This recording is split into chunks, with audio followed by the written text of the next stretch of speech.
rakkoon sitti heddummaata.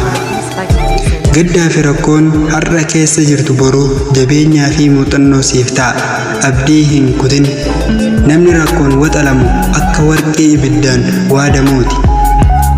Warqeen yommuu lafa keessaa baafamu akka qulqullaa'uu fi jabaatu ibidda keessatti gubama.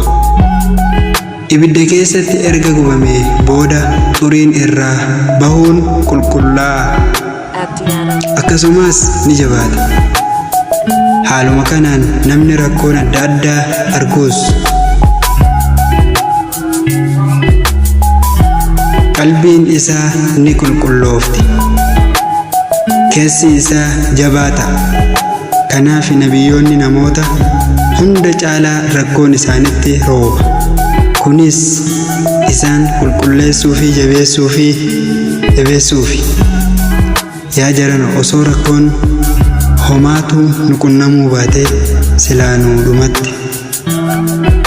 Rakkoolee ciccimoo keessa darbuun jabeenya akka sibiilaa arganna. Garuu kana yommuun jedhu rakkoo hawwuu qabna jechuu miti.